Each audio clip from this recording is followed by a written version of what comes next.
Pessoal, tudo bem com vocês? Como é que vocês estão? Sejam todos muito bem-vindos a mais um vídeo do canal Transpire e Transforme. Meu nome é Fábio Cardoso de Carvalho, sou cardiologista clínico e intervencionista há mais de 20 anos. Já como cardiologista eu cheguei a pesar quase 150 quilos e aí eu decidi mudar radicalmente meu estilo de vida, passei por cirurgia bariátrica, comecei a praticar esporte, começando com a corrida de rua, depois com triatlon e perdi aí os 65 quilos até completar o Ironman Brasil, a maior prova de triatlon que se pode fazer em um dia. E aqui nesse canal eu procuro dividir todos esses assuntos aqui com vocês. Tá legal? Vocês vão encontrar aqui no canal as playlists Papo de Cardiologista, onde eu falo sobre grandes temas de cardiologia. Eu falo também em histórias de transformação, procuro entrevistar pessoas que tiveram a sua vida transformada utilizando o esporte como essa grande ferramenta transformadora. E também temos a playlist mais nova aqui no canal, que é o Bora Transformar, onde eu falo com especialistas sobre temas relacionados à atividade física especificamente. Então, eu fiz o primeiro Bora Transformar falando com a doutora Juliana Forte, geriatra, falamos sobre atividade física e envelhecimento saudável. O segundo papo do Bora Transformar foi com meu amigo Dr. Rodrigo Gibim, falamos sobre saúde vascular e saúde hormonal. Então, realmente, são vídeos muito esclarecedores, tem muito conteúdo e muita informação de muita qualidade para vocês, tá bom? Então, se você acredita que esse conteúdo, tudo que está nesse canal aqui, ele tem sido importante para você, então eu peço gentilmente que você o compartilhe com seus amigos, compartilhe com outras pessoas, deixe seu like no vídeo, se inscreva no canal, ative as notificações para que você fique por dentro de todos os lançamentos que nós temos aqui toda semana. E coloca para mim nos comentários as dúvidas que porventura tenham ficado sobre o vídeo, tá legal? Bom, falando em vídeo, vamos lá para o assunto nosso do vídeo de hoje, onde nós vamos procurar conversar um pouquinho sobre uma máxima que está por aí, as pessoas, vez por outra, trazem esse assunto de volta à tona, que é aquela velha história: o que é melhor para a saúde? Ser um magro sedentário ou ser um gordinho ativo? Bom, esse assunto vira e mexe, ele aparece por aí, nós vamos tentar elucidar com informações científicas, trazendo como base estudos e aquilo que a literatura nos diz, para tentarmos jogar um pouco de luz sobre esse assunto que é tão importante. Tá legal? Bom, você já deve ter ouvido seguramente essa pergunta por aí, mas da onde veio essa história? Onde começou essa comparação? Bom, no final da década de 90 começaram a aparecer alguns estudos que procuraram comparar a incidência, a prevalência de doenças cardiovasculares em indivíduos com índice de massa corpórea diferente. Então, o que se observou era que os obesos sedentários, eles tinham muito mais doenças cardiovasculares, cerca de 3 vezes mais doenças cardiovasculares, e o risco cardiovascular aumentado em relação aos magros sedentários. Mas quando esses indivíduos obesos eram colocados em um programa de atividade física regular, não tendo como foco principal a perda de peso e sim o ganho de aptidão cardiorrespiratória, observou-se que havia uma equivalência, quer dizer, o risco cardiovascular desses indivíduos obesos ele diminuía e se equiparava ao risco cardiovascular dos indivíduos magros ou indivíduos com IMC normal. Bom, dessa maneira começou a postular-se o conceito de que não era muito necessário, digamos assim, enfatizar a perda de peso do indivíduo obeso. Era importante, sim, mas como a grande dificuldade de aderência no tratamento e os resultados não são muito animadores no longo prazo, os indivíduos que perdem peso, eles ganham peso, pelo menos 30% deles ganha peso no primeiro ano e quase a totalidade deles vai ganhar peso ao longo de 5 anos, era melhor incentivar a melhora da aptidão cardiorrespiratória do que incentivar a perda de peso propriamente dita. Com isso, criou-se o conceito do fat but fit, que é o gordo, porém saudável. Então, acreditava-se que isso poderia funcionar bem. Isso lá no final da década de 90, os estudos foram continuando nesse período e esse é um assunto que não se esgotou do ponto de vista de literatura, ele continua sendo estudado. E o que se observou mais recentemente, numa publicação feita no final do ano passado, foi que observou-se uma população de quase 530 mil pessoas e essa população foi separada de acordo com o seu índice de massa corpórea normal, sobrepeso e obesidade. Lembrando aí que o IMC normal abaixo de 25, entre 25 e 29,9 sobrepeso e acima de maior ou igual a 30 obesidade. E dividiu-se também, classificou-se essas pessoas de acordo com o nível de atividade física. Então, separando os inativos, os com atividade física insuficiente e com atividade física regular. Atividade física insuficiente dentro das recomendações internacionais, que são 150 minutos por semana para atividades moderadas ou 75 minutos por semana para atividades intensas. Então, procurou-se avaliar o grau de atividade física dentro de cada faixa de peso. E o que se observou foi que os indivíduos com IMC normal, os indivíduos magros que eram ativos, eles tinham um risco cardiovascular menor do que os magros sedentários. E assim, reproduziu-se da mesma maneira na faixa de sobrepeso e na faixa de obesidade. Entretanto, nos indivíduos obesos, observou-se sim que os obesos que eram ativos, eles tinham um risco cardiovascular menor quando comparados aos obesos sedentários, porém, mesmo os obesos que eram ativos, eles tinham uma mortalidade cardiovascular maior do que os indivíduos com IMC diferente, porque eles tinham 3 vezes mais dislipidemia, 5 vezes mais hipertensão e 4 vezes mais diabetes. Então, a obesidade foi considerada e observada nesse estudo como um fator clínico isolado de pior prognóstico e de maior mortalidade ao longo do tempo.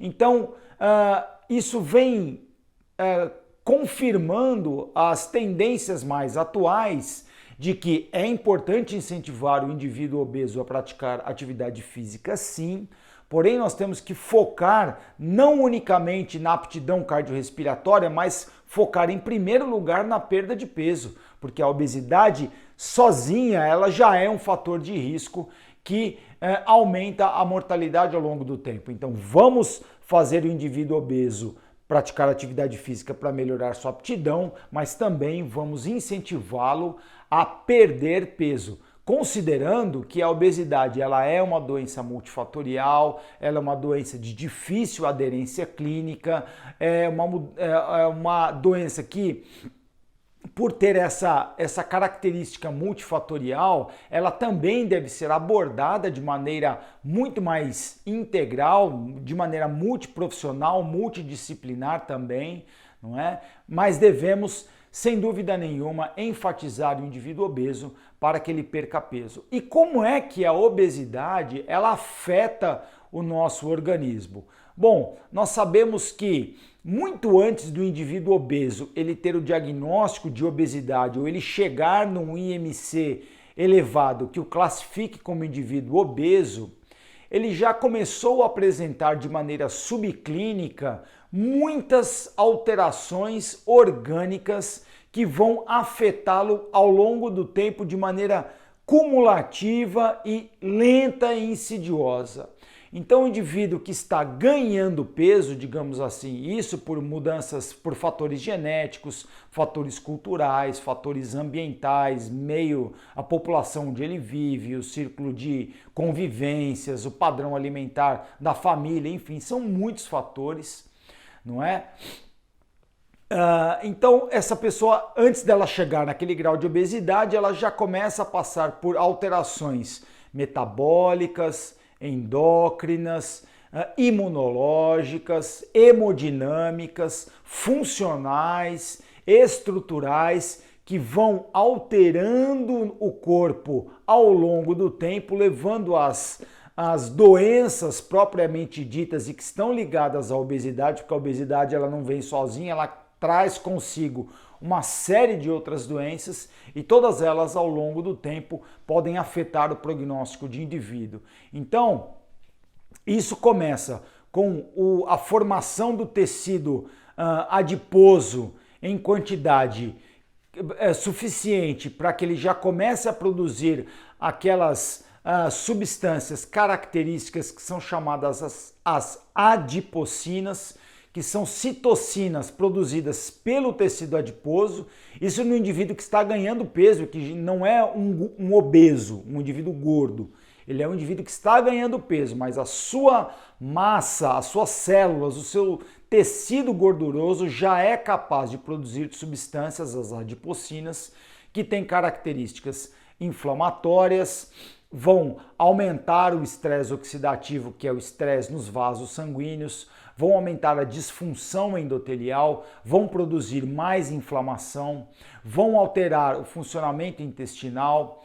Então, são várias alterações que vão ocorrendo de maneira insidiosa ao longo do tempo. Então, a pessoa vai também aumentando, vai tendo vasoconstrição e aumentando a pressão arterial, e lá na frente vai haver a síndrome metabólica propriamente dita, a manifestação dessa síndrome caracterizada por a doença da massa de gordura, quer dizer, todo esse tecido gorduroso se acumulando vai levar a uma resistência à insulina, com hiperinsulinemia, quer dizer, isso vai forçando o pâncreas a produzir cada vez mais insulina e deixando o indivíduo cada vez mais inflamado, com os vasos sanguíneos cada vez mais inflamados e assim todo o tecido. Isso também vai levando ao acúmulo de gordura visceral, não é? E todos esses marcadores aumentando também a pressão arterial e aí predispondo ao aparecimento das doenças características como a dislipidemia e o diabetes do tipo 2, e aí caracterizando a síndrome metabólica propriamente dita. E junto com a síndrome metabólica também vem várias outras doenças. O indivíduo obeso, ele não é exposto simplesmente ao maior número de doenças cardiovasculares, mas por ser um indivíduo que tem um estado inflamatório aumentado e um estado endocrinológico e metabólico extremamente alterado, isso predispõe ao aparecimento de outras doenças inflamatórias, até como artrites inflamatórias, doenças inflamatórias intestinais, doenças neurológicas, doenças mentais como ansiedade, depressão, pode levar a certos tipos de Alzheimer, certos tipos de demência, a certos tipos de câncer e a várias outras alterações também sabidamente relacionadas à maior mortalidade, também como a apneia do sono, que é uma doença muito grave.